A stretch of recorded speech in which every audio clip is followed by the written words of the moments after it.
Good evening, ladies and gentlemen. Welcome to GameStar TV, and it is week number 2 of the Blizzard ANZ Season 4 qualifiers.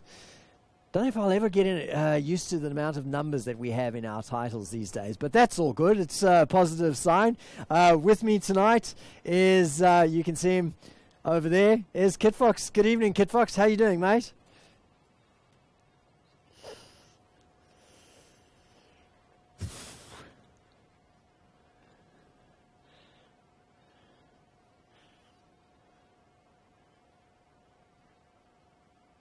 Yeah, what a fantastic first week that we had. We had 5 teams go through from the Swiss qualifiers last week, Wednesday. So essentially the first week of what we're doing here tonight. Going up against 3 teams from Season 3. Unfortunately not 4 because of old Trump Sports falling to pieces.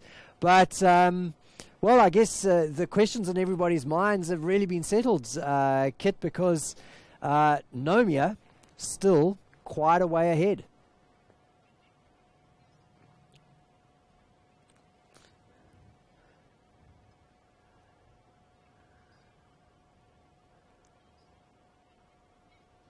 Ooh.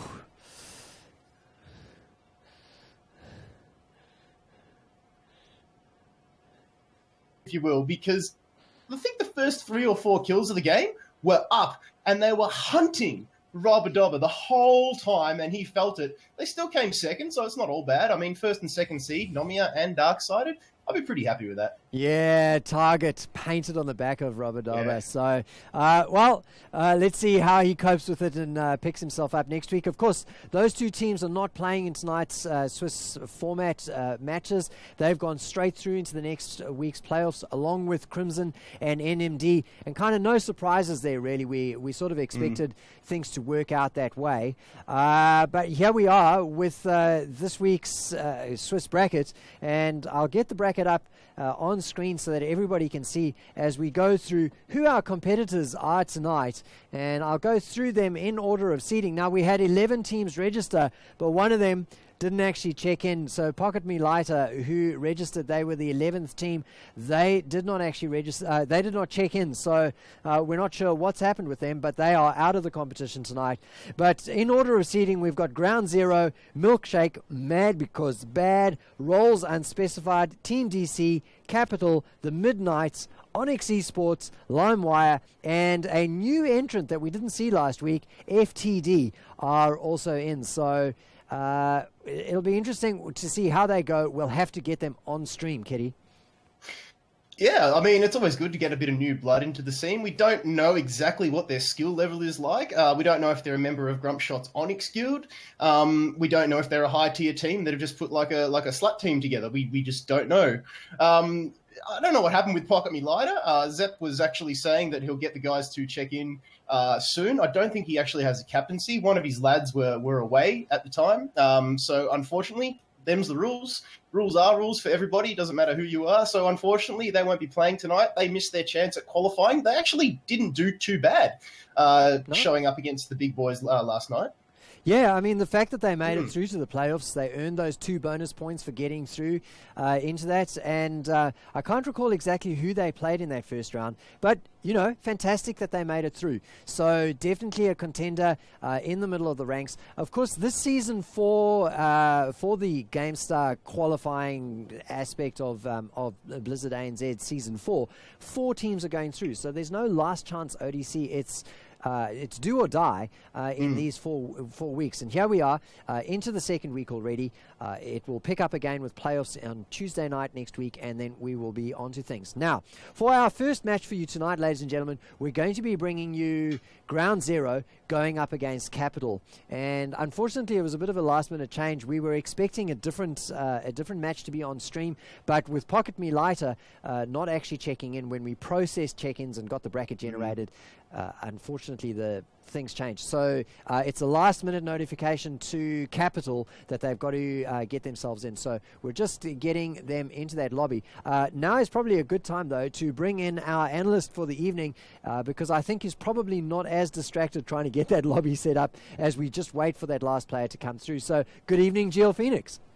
Good evening, Crisis. Yeah, just waiting on those last few a little bit, I won't say stressed out, but it's starting to test the nerve a bit, just waiting for these last few players to get in. So I'm just really eager to get into these games, as we saw some really great games last night. I was lucky enough to manage to grab that Darksider versus NMD series from yesterday, and I was very happy with how that one went. It was a real interesting series, and it was very, very interesting to see how those new lineups for those top teams ended up going. But we are going to be getting into this one very soon. But yeah, very excited for how this night is going to go.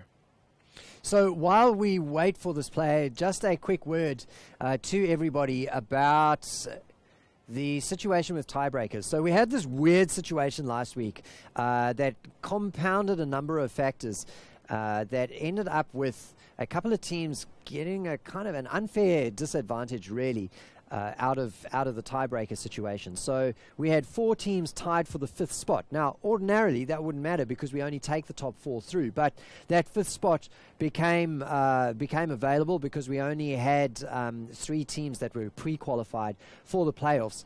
And so those 4 teams, we applied tiebreakers to them. And well, the way things worked out, probably one of the teams that should have gotten through didn't get through.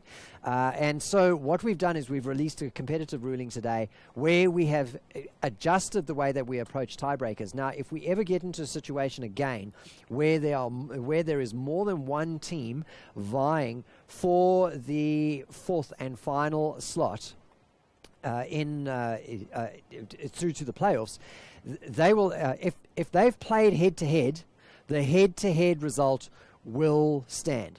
So if Team A beat Team B, then Team A will get the slot, the full slot, and that'll play through as the tiebreaker. But if those 2 teams have not played in the preceding 4 rounds of the Swiss bracket, then they will have to play a 5th and final round themselves, just those 2 teams, to get a head-to-head result and have the decision made in that way for who's going to go through into that final slot. Well, it looks like we're going to have our 5th player from Capital joining in. So, Kitfox, I'm going to step away from the microphone and let you take it from here. Thank you very much, Crisis. Yeah, they're creeping dangerously close to the 10-minute overtime forfeit mark, but MKL is on the way in. So we're going to have ground zero going up against Capital to start things off, ladies and gentlemen. The maps are preset for the Swiss bracket. There will be 4 games tonight. We're going to start things off with Tomb of the Spider Queen, a personal favourite of mine. And I think GL Phoenix, you like this one as well, mate. Yeah, I've really enjoyed this one. It's one of those nice, tight, more close quarters kinds of maps. It does have a bit of an emphasis on wave control and wave clear, and you can get some really interesting drafts going on this map. And I'm just a little bit distracted trying to see how we are getting these last few players in. So well, that's a good moment for me to jump in. So just another quick word. We've had a request if somebody else's game can be streamed, if they're off air. Now, we allowed player point of view streaming on the ODC during the preseason ODC, and I think it actually worked quite well. So we are quite happy for player point of view only streams to go out with a couple of conditions that you have to agree to. So firstly, it has to be a player point of view only. So you can't have somebody else spectating and broadcasting your stream on your behalf. You've got to be streaming your point of view only. Secondly, you've got to have the delay in. And thirdly, you've got to have it agreed with GameStar before you do it, because we're going to ask you to put a GameStar logo on stream, so we've got to provide you with those sorts of assets and things like that. So that we've had somebody come and approach us after the broadcast started. So the answer is no. But next week, if there are players who wish to stream their matches while they are playing, we're going to allow it. But you must first get permission from GameStar. And here we go into the match. Take it away, kids. Thank you, Crisis. Always a fountain of knowledge, but yes, we're going straight into this one. It's going to be ground zero going up against Team Capital to start things off for week 2 of the Swiss qualifiers here at the Blizzard GameStar HGC qualifiers, season 4, and we're still hoping that a LAN just might happen. But yes, we're going to start it away. GL Phoenix, like you mentioned, both teams on this map, one of the things you do need to prioritize is wave clear. You need to be picking up those little gems like James Woods picks up pieces of candy, and then just turn it in to get those web weavers down to deal out some damage. Yeah, and it does tend to be sometimes a bit of a stale early game. You don't get too much action happening unless you do kind of draft in those areas.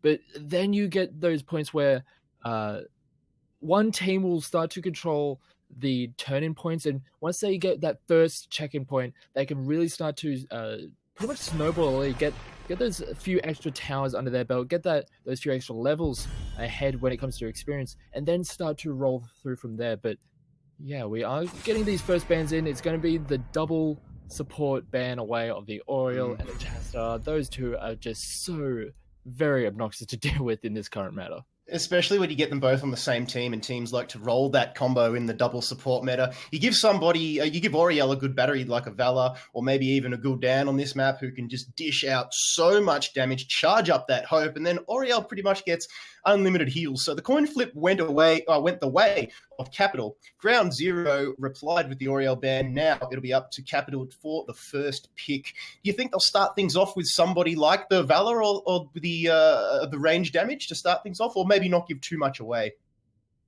One of those would be an option. There's still the Genji available. I mean, yeah, he did receive a little bit of a nerf recently, but when you come to the more coordinated teams, and you get to the higher levels, he is still an incredible hero to pick up. But there are still quite a few things on the table if you want to look at the supports. It is starting to get choked a little bit with those two taken off the board already. But then there's the high priorities of the Uther, which is going to be that first pick. So wanting to lock that in right away, it will force Ground Zero into thinking, okay, do we want to go into these certain picks that can kind of get locked down by that Uther? And that's one of those picks right there, the Genji. He can be very mobile, but if he walks anywhere near that Uther, he can slap that hammer right down on him and make sure he's not going anywhere fast. Very brave picking the Genji into the Uther, especially when they show the Uther. It's kind of like scaring them off the Genji, isn't it? Because, like you mentioned, that Hammer of Justice comes straight down, locks Genji into place, and then if you do want to go for something like a KT or Malfurion, you can just stun lock him into oblivion and he just melts away. But no, let's see what they can do. It's Ground Zero. They back themselves, Genji and Anubarak, so not giving too much away. Like you mentioned, supports are still a little bit choked in for Ground Zero, but you do have Rhaegar still available, as well as the good old Melf, even though he has copped a few nerf hammers a little bit recently. But 20 seconds now ticking down, with Capital getting the double pick before we go into the next ban phase. There's still plenty on the board for them to choose here, GL Phoenix. Yeah, there's not really much given away. There's still ample amount of DPS, ample amount of warriors still on the board, and they're not really struggling for healers at this point with that Uther. They are going to pick up the Valor, so they're going to have that wave clear, and they're also going to be helping out in the wave clear department with that Johanna, who's also going to be a massive frontline for the team. Johanna is extremely beefy, and like you mentioned, pseudo wave clear with her punish, with her condemn, suck them all in, knock them all away. That's what she's about. Now it's up to Ground Zero. They get the chance to take a champion away.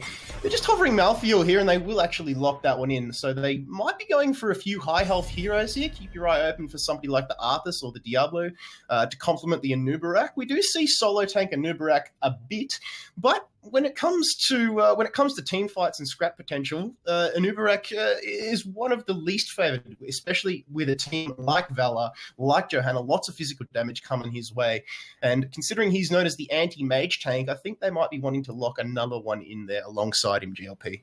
Yeah, I mean, he, as you mentioned, he can sometimes work as a solo warrior, but it's rather specific compositions, and as you mentioned, the Valor with primarily auto attack damage can pretty much burst through him without too much trouble. So they, as you mentioned, they probably will be wanting to look towards another warrior to at least have something else on the front line, or even just some kind of melee DPS, just to have another person on that front line with them. And with that Malfurion ban, that does leave up the potential Arthas that you mentioned to go with that Nibrak, and could be a pretty strong pick for them in this part of the draft. With the Malfurion taken off the board, that's pretty much choking them into somebody like a Rhaegar. Let's not forget, Stukov is still available. We saw him a little bit in the HGC Western Clash, but Fnatic just couldn't determine if he was good or not. So maybe we'll break the meta here in ANZ. We're known as a meta-defining region, and now with the Kael'thas being locked in, so the wave clear potential with Leoric, with Kael'thas, is definitely on the side of ground zero at the moment. But looking over at Capital, they do have Valor and Johanna with 2 open picks to go. Yeah, and now that we're starting to see the lineup really develop for the side of ground zero, it looks like they could very well go into an almost 4-1 style of composition where you have this 4-stack with the Genji and Uberak, the Kael'thas, and also their support, pretty much a 1 lane, while the Leoric can transfer from mid to top or mid to bot, whichever the way they want to play it, and just clear waves really efficiently, almost playing like a Zul kind of role, and just allowing the team to apply a lot of pressure at a single point while not losing out elsewhere on the map. But looking at the side of Capital, as I mentioned, that Zul kind of role, that hero is still available and could very well be picked up in these next couple of picks. Yeah, if you're going to see him on any map, it's usually something like Tomb of the Spider Queen for that exact reason, the wave clear potential. But they're running down the clock now, Team Capital. They're going to go for Sonya, and my man, Stukov has been locked in. So double support meta coming out from Capital. That lurking arm finds so much value. We saw it paired pretty well with Leoric. You know, you land the Entomb. It's a lot more easy to execute than what Skimmy and Vandy was saying than with Chromie with that slowing sands combo. If you can Entomb somebody into that lurking arm, they are just gone. Yeah, and now that's on the other side. It's going to be very interesting to see how those two end up going up against each other. But as you were mentioning, it was a potential final pick for the side of ground zero. They could have potentially picked up that Stukov, but having that taken away, that a lot of healing is going to be needed from this Rhaegar, because he's the solo healer when he's going up against the dual support of Capital, which is not always the most enjoyable of experiences. You just feel like you're just not really able to do nearly as much as your counterparts. But yeah, it's going to be very interesting to see how this ends up playing out. Lily actually wouldn't have gone too sour on the side of ground zero there. There's a lot of physical coming out on the side of Capital. I mean, you got the Valor, you've got the Sonya, and you got the Johanna as well. So nevertheless, we're going to be rocking it with the Rhaegar. That'll be Scrpz. So ground zero is Scrpz, Papa, Superstition, Bob, Cow, and Chant. And over at Capital is Slick Sloth, Ultimo, Alex Chan, Stop, and MKL. We'll be rocking the Stukov. One of the first times, if not, probably the second time we've seen Stukov come out in this season, GL Phoenix. Yeah, we haven't really seen it all that much. I mean, when he was released, it was widely regarded as a very strong hero. It's just taken a little bit of time for teams to kind of get to grips of where his power level is at. Because as you mentioned, Fnatic, they kind of had the very first world problem of, well, when we're playing with it, we always win. When we're playing against it, we still always win. So not really sure of the power level of that hero. But yeah, very interesting to see it not really take off so far in terms of like the competitive side of things. So as we load into these game grounds, Zero will be hoping to qualify again for that top 8 playoff. They did make a good appearance last night, but unfortunately they bowed out. One of the first teams to do so alongside Pocket Milita, who are actually not playing tonight. So they're going to have a whole week to strap themselves up, practice, and hopefully come back hard and fast in next week's qualifiers. But nonetheless, here we go. Tomb of the Spider Queen, GL Phoenix. I'm excited. Oh, very much excited, and it's going to get off to a real bang. We do see the convection picked up by the Kael'thas, so yes. You know it's going to be a bit of a very tentative early game when the Kael'thas picks that up. Stukov going for Growing Infestation as well, so going to grow that area of effect on the lurking arm. MKL just throwing out the pathogens to see if he can catch anybody over there in the smoke. Valor throwing out the Qs, and now Slicksoft comes in with the Condemn as well. Doesn't have the Iron Skin, no, it finally gets onto it. The Drain Hope connects from Leoric. That lurking arm is growing. The little punch on in the middle, we like to call it here in the ANZ region. And nobody's been picked up, no cheeky kills. So the Web Weavers will now, the eggs of the Web Weavers will now come into play, but nobody will be turning in yet. But lots of gems still on the field. Nobody's soaking top lane, GL. Yeah, it's just a bit of trading back and forth. It's just a very cautious play early on, as we do have a bit of extra pressure being put on the bottom side of the map, but yeah, so far it's just a little bit of cautious play, not really trying to overextend. KT's Papa caught! takes a lot of damage. Oh, Papa got absolutely dropped! And that was because of that lurking arm. He wasn't able to throw out the gravity lapse. First blood going over to Team Capital, and they capitalise on ground zero, excuse the pun, and now they finally take first with an advantage. That's a good position to be in. Yeah, and even though there wasn't too many stacks picked up already on that convection talent, well, I guess that's probably the best time to be dying when you are a KT, when you're really just starting off and not really too worried about trying to protect any of those stacks. This is going to be continued way clear as there's another engage on the top side. Papa was there this time with the gravity lapses on point to stop the collapse that was coming on to Superstition playing the Genji. Didn't actually have agility available, so wasn't able to D out. Used it to get into the fight. Now Ultimo, MKL, Stock, and Sloth are up the top, and they've spotted Superstition. There's another fight going on. Gravity lapse comes in. Here goes Chase, and there's that flame strike, and it takes down Valor. See ya later, and they get one back to ground zero. That is sweet vengeance for Papa. He got dropped to start things off, but he's the one dishing out the damage this time. Yeah, and when you start to stack up, and there's a brilliant burrow charge coming in from the Nubarak, knocking up 3 members simultaneously. It was just the perfect setup for that flame strike and those bombs to really just wreak havoc on the Capital lineup. And we saw it right there, was just too much damage. That double support line was just not able to deal with it. Superstition was in a little bit of trouble there. There are 4 players knocking on his door for Team Capital, but he's just being a Genji pest at the moment. He will be able to swift strike away. There we go. Now first turn-ins are happening. Good burrow charge comes in from Chase though. Drops onto stop, drop, and roll, son. Here comes Sloth. He throws out the condemn. He's taken a lot of damage. Does have living bomb on him, but that healing pathogen coming out from MKL saving the day. Scrpz so good at keeping his tanks and frontliners in general up. And Bob Cow in the bot lane is having an absolute field day in the melee versus melee against Sonya. Drain Hope is just so good. It is a tank buster, GL Phoenix. Yeah, absolutely, and that's essentially how a lot of the League matchups go. As well, he is going to take a fair bit of damage, but we'll be able to get out of that. As I was mentioning, the Drain Hope is essentially the lane lives and dies by that ability on its own. If you manage to land it, you can play aggressive, you can play forward, you can force your opponent to back away. And if they don't, they just take a lot of damage and you just sustain for days. Whereas if you miss it, you kind of have to play a little bit more cautiously because you don't have your main source of sustainability. Oh, Sonya's being caught out on the rotation. Here in comes Alex Chan. The gravity lapse found, as did the living bomb and flame strike from Papa. So getting a full combo off and forcing Alex Chan just to go back, forcing out the well tap. The turns will go in. Still anybody's game at the moment. Bob Cow does have 16 gems that he will be turning in. Slick Sloth comes in with a good glaring shield. Alex Chan goes down in the mid lane. Well done there from Scrpz on the Rhaegar, just making sure that he secured the kill with that Ghostful Form. So the advantage just over in favour of ground zero at the moment. The seesaw is tipping ever so slightly in their favour, but 45 gems, that is where the party's at, GLP. As soon as they turn that in, they'll get first web weavers and then they'll start their offensive. Yeah, it's just it's usually how these early games go. This is very quite standard for how these early games go on Tomb of the Spider Queen. You do sometimes get a bit of early plays, but it's the most important part is getting those early XP advantages and just the better positioning onto those turning points, just so you can get this turn in, and we'll start to see them really start to balloon their experience lead as there is an engage on the top side. Chase is having a lot of damage. He does have the burrow charge available. Good impale though onto MKL. Stukov taking so much damage. At the weighted pustule starts on now. They turn around and try to backhand KT, but Johanna is just too slow, throwing out a good flame strike, collecting 4, but Scrpz meanwhile gets taken down, so they're without their healer now for old ground zero, but they do have the Web Weavers doing their dirty work for them. The Yorick is rotated into the top lane, just giving an assist, going to take down the wall. Now he's going to get to work on those towers.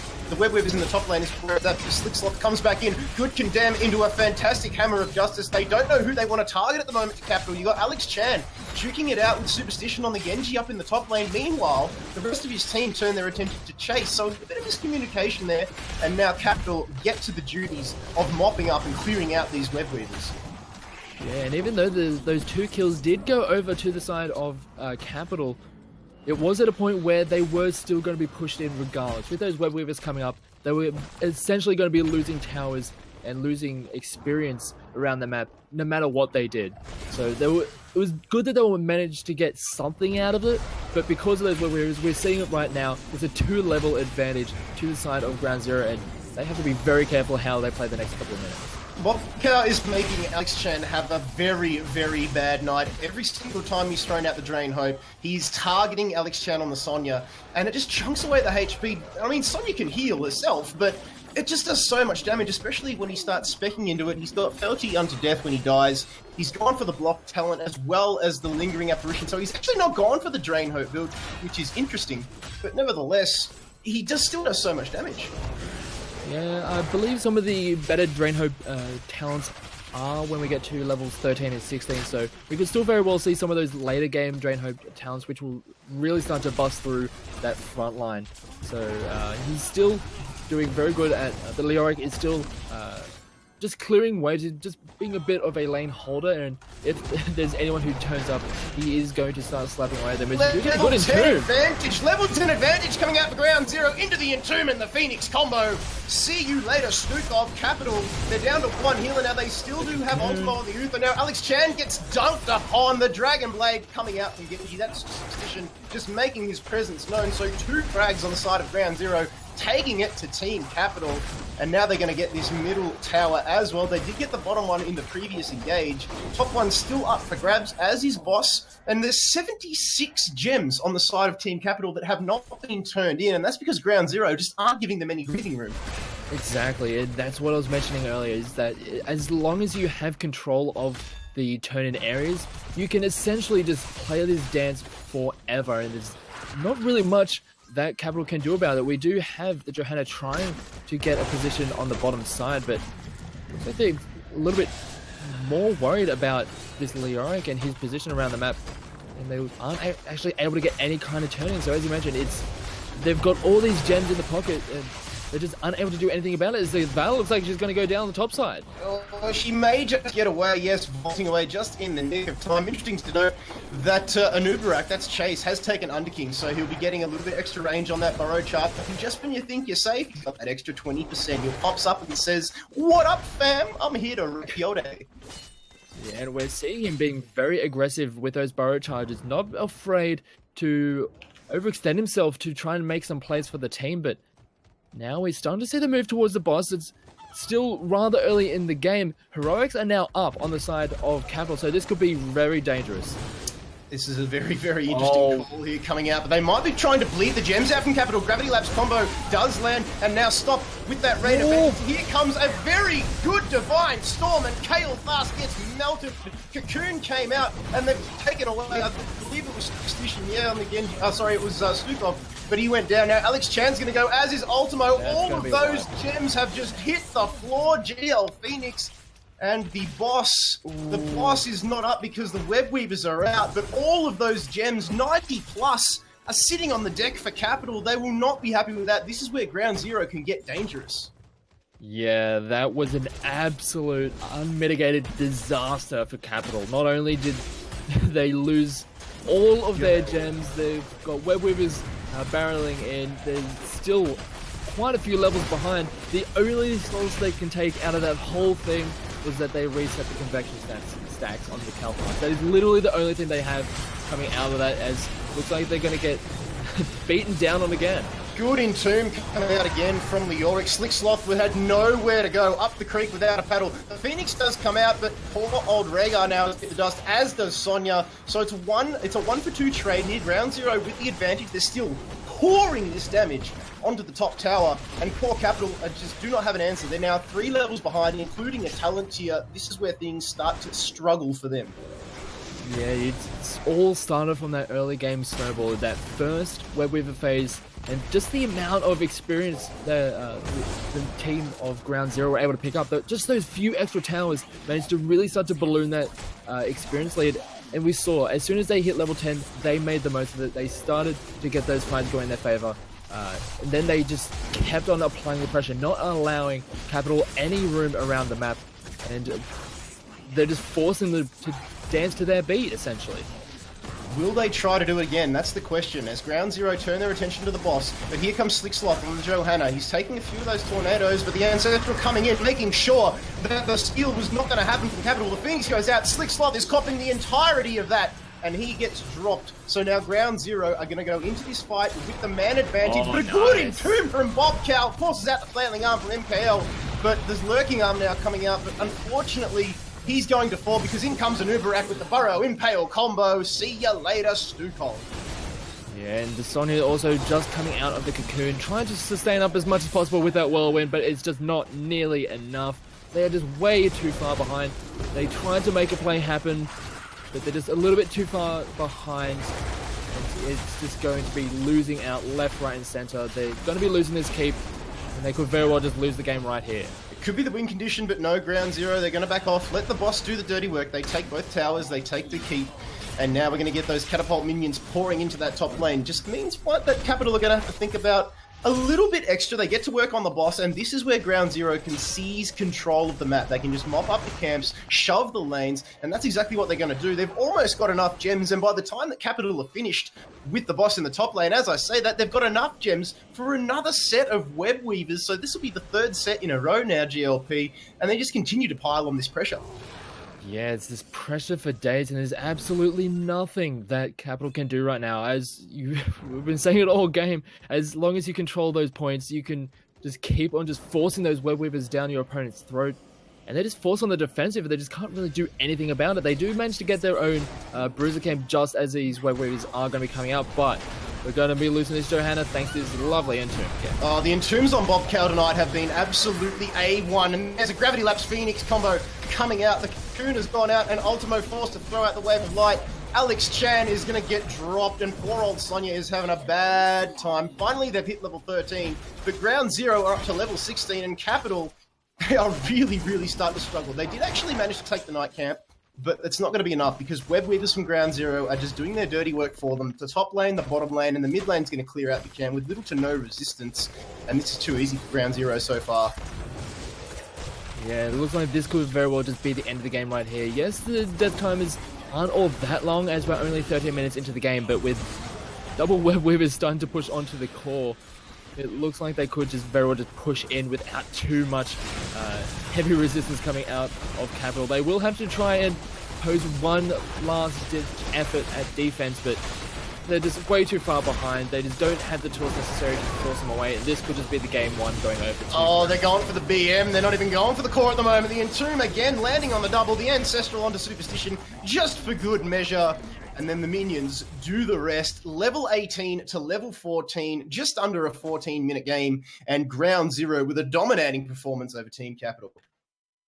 Yeah, and it all started essentially at that big the big engagement on the top side where they managed to take down that Valor rather early on in the game. Yes, Papa did get caught out first in the game and gave up first blood, but it was when they started to get those really good engagements coming out of Chase on the Nubarak that they really started to apply a lot of pressure. They picked up a few kills here and there, and then they just controlled the map for the entire way through, forcing Capital to try and react. And they were always just a couple of steps behind, and by the time they tried to really get any kind of position, they just got punished so hard by Papa on that Cal fast. Not to mention Leoric as well. Bobcal, with those entombs, with those swings in the wave clear, he had an easy as pie lane in the bottom lane. He went up against the other melee, which was Sonya, the other wave clear for Team Capital, and he just dominated. All he had to do was land that Drain Hope, swing the mace, and when things got a little bit too spicy, he was just able to Wraith, walk away. With that talent, got a little bit of extra range on it as well, and it was just too easy. He came out with 15k experience. The next closest was 8,000. So Bobcal's got my MVP vote for the game. Yeah, it's hard to deny the amount of impact that hero had in the game. Those entombs were just incredible, locking down those key targets, and it's hard. You look at a Johanna, it's like, yeah, you can't get out of pretty much any kind of crowd control, but when you put a wall in front of her, she just stand there just like, well, you got me. There's not really much that she can do right at that point. So yeah, a lot of credit has to go to Bobcat on that Leoric. So yeah, I'm very much okay with sending the MVP his way. Papa didn't actually get anywhere near convection either. He was the number one target for Capital every single time. So if they're going to take the closest he got was about 16 or 17 when we did see him finally die around that boss attempt. He did get caught into a corner and it did end up falling. So he did get close, but didn't end up getting that convection in the end. Unfortunately for him, but they still won the game. So nevertheless, a win is a win. So that is game number 1 of 4, ladies and gentlemen. We've got 3 more games of Heroes of the Storm coming your way. But for now, I'm going to pass you back to Crisis. Hey, thanks, Kit Fox. And what a great opening game that was. Ground Zero, of course, made it through to the playoffs. They played yesterday, got knocked out, and it looks like they've got the hunger to get back into the playoffs for next week. So a great showing from them. Capital definitely has some things to work on, but they are a much improved team considering where they've come from in Season 3. I don't think they played in Season 2, so doing very, very well. One of the newer teams in the scene. Well, we're going to take a quick break, ladies and gentlemen. We're still waiting for one of the matches to complete in this bracket. So while we're on a break, get yourself a drink, get yourself something to chew on, and make sure you enter the raffle. We're giving away a Stukov Hero Bundle tonight. In fact, we're giving 2 away. So after this next game, we're going to give one of those away. After the final game of the night, we're going to give another one away. So get your entries in. Enter GS Hots, GS Hots into Twitch chat. And in fact, if that sounds a little bit garbled, why don't you just do !gimme, and that'll tell you exactly how to enter the raffle and what you're going to win tonight. So don't go away, ladies and gentlemen. We will be right back.